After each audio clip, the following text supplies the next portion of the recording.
Welcome to the U.S. Military Base YouTube channel. Let's start with the latest news of the military agenda. The Ukrainian General Staff reported that the Ukrainian rocket forces and artillery units struck 4 clusters of Russian military personnel and equipment, 2 ammunition storage points and 2 important military facilities. Warplanes and helicopters, which carried out simultaneous attacks with Ukrainian artillery units, carried out more than 30 missile attacks on 8 regions where Russian military personnel and equipment were concentrated. In response to these attacks of the Ukrainian forces, the Russian army attacked the Avdiivka, Bakhmut and Marinka fronts. Official reports indicate that Ukrainian forces repelled a total of 58 enemy attacks during the day and neutralized 690 Russian soldiers. The interesting thing in the report shared by the Ukrainian army is that the Russian army did not carry out any attack on the Kupiansk front. The Russian forces, which have been attacking the areas north of the city for the last 1.5 months, were only able to advance 500 meters in these 1.5 months. Worse still, the Russian army lost more than 150 tanks and nearly 200 combat vehicles in its attacks on this front. It seems that Russian General Valery Gerasimov ordered the cessation of attacks on this front so as not to lose more equipment and military personnel.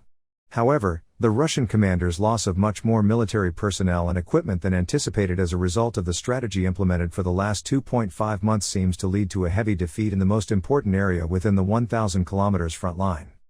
According to the report shared by the Institute of War Studies on this subject, Ukrainian forces managed to cross the left bank of the Dnipro River in Kherson Oblast.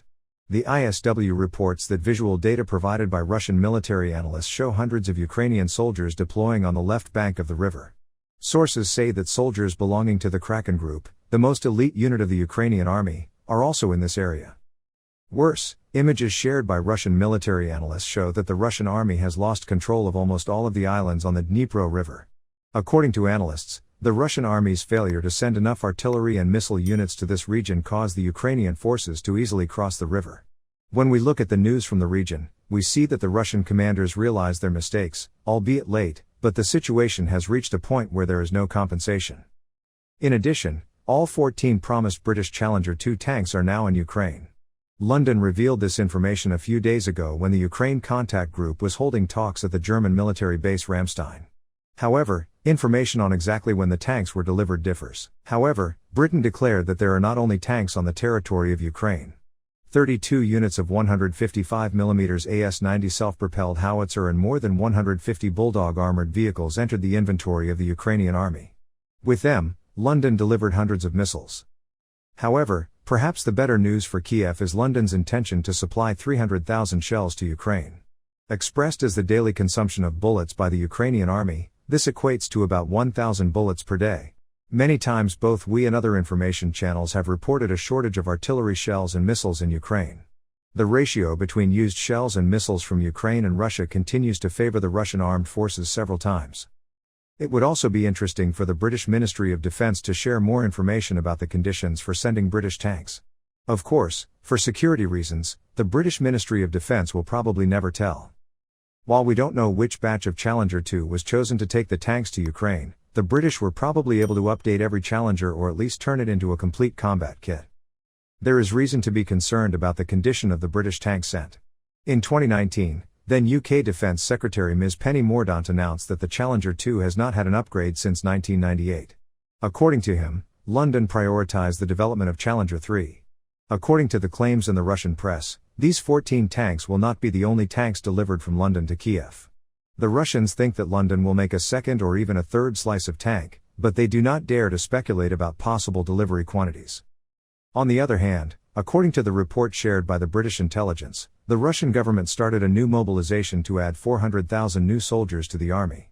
As the intelligence community has noted, as part of the wide-ranging campaign, advertisements for conscription for the Russian military appeared on Russian social media, billboards and on television. Although the Russian government presents this move as a campaign, it marks the beginning of a second mobilization plan. This shows that Russian President Vladimir Putin's words about the army's lack of military personnel are lies. In our previous videos, we mentioned that the strategy implemented by the Russian military leadership for the last 6 months has caused the Russian army to lose 5 times more military personnel than expected. Although the Russian commanders tried to solve this problem by sending the soldiers who joined the army as a result of the mobilization to the front, it seems that they were not successful. Worse, the Russian army is struggling to meet even the most basic military personnel needs, while the Ukrainian army continues to take effective steps to bring its power to the top. In this context, the modernized T-72 and T-64 tanks of the Ukrainian army received new digital panels. Excalibur Army Company in the Czech Republic installed an updated instrument panel for the driver during the modernization of the T-72 tanks to be delivered to the Ukrainian army. As is known, the Czech company is currently restoring about 90 tanks. The United States will pay for the restoration of 45 units. In addition, the Dutch government will pay for the restoration of 45 tanks, totaling about $90 million. Modernizing the old generation T-72M1 tanks as T-72Ya tanks, Excalibur adds many improvements to these tanks, including reactive armor. In the coming days, we will follow all the military and political developments in the world, especially the Russia-Ukraine war, for you. To be informed of developments faster, you can subscribe to our channel and turn on notifications. Also, if you like our video and leave a comment, you will make us feel your support. For now, I wish everyone a good day. See you soon.